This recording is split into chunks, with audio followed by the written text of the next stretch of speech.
Jawabannya sebenarnya simpel sih. Memang gak akan mungkin sanggup. Halo, saya Denis. Ngobrol yuk. Gak pernah ngerasa cukup baik mesti gimana ya? Ini pertanyaan bagus nih. Jawabannya, pertahankan. Kenapa? Karena kalau orang sudah merasa baik, ujungnya jadi sombong. Ya, jadi kita baca dari firman Tuhan di Yakobus 1 ayat 17.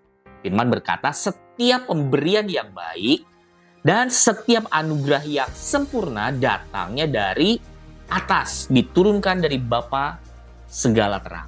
Nah, jadi ketika kita sadar bahwa yang baik itu adalah Tuhan dan Kristus di dalam kita dan bukan kita, pastinya itu akan menjaga kita, akan tetap bisa jaga hati dan tetap tahu diri. Ya. So, tetap sadar bahwa yang baik adalah Kristus di dalam kita dan bukan kita.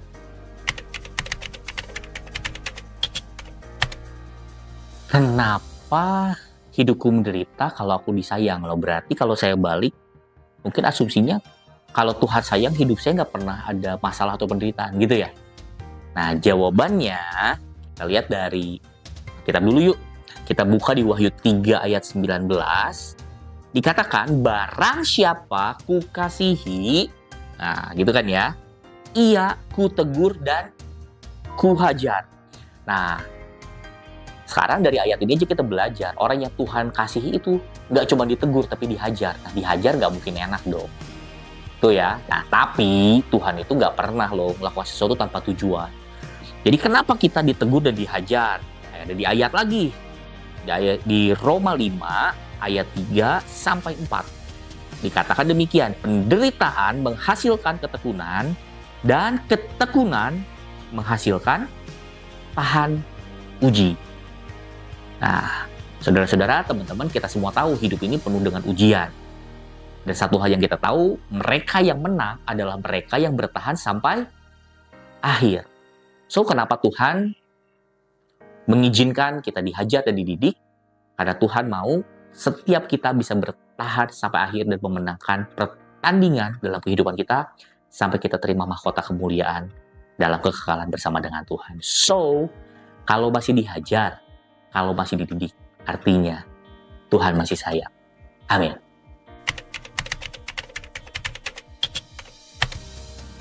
Gunanya doa kalau nggak dijawab. Saya bacain dulu ayat ya. Saya bacain dari Yakobus 4 ayat yang ketiga. Firman berkata begini. Atau kamu berdoa juga, tetapi kamu tidak menerima apa-apa. Jadi kan ada di firman ya. Orang berdoa tapi tidak terima apa-apa.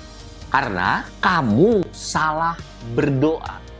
Nah, jadi kenapa doanya bukan tidak dijawab, tapi kita nggak terima jawaban yang kita inginkan. Karena jawabannya karena seringkali kita salah berdoa.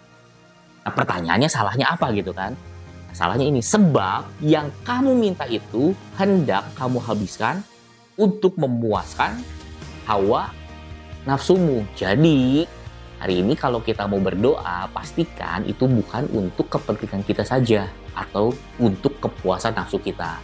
Tapi kita juga mau berdoa supaya kehendak Tuhan yang jadi dan sempurna dalam hidup kita. So, jangan salah doa ya. Ingat, Tuhan bukan alat jawaban dari semua yang kita mau aja. Tapi kita harus bisa mengerjakan apa yang jadi kehendak Tuhan dalam kehidupan kita. Amin. God bless you.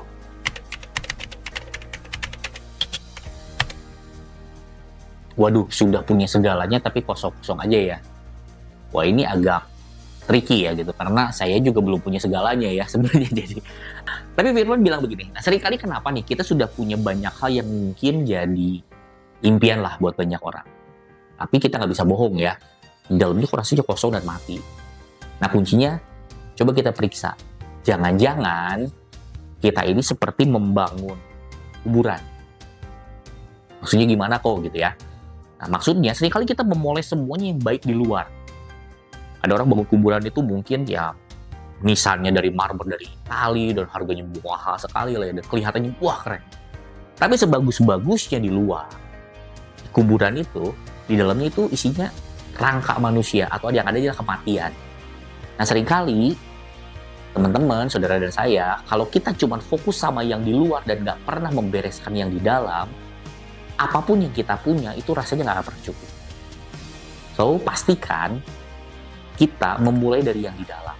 Nah, ada ayat firman yang menarik nih. Jadi, di firman ini dikatakan demikian. Pengkhotbah 3 ayat 11. Dikatakan Allah menaruh kekekalan dalam hati manusia.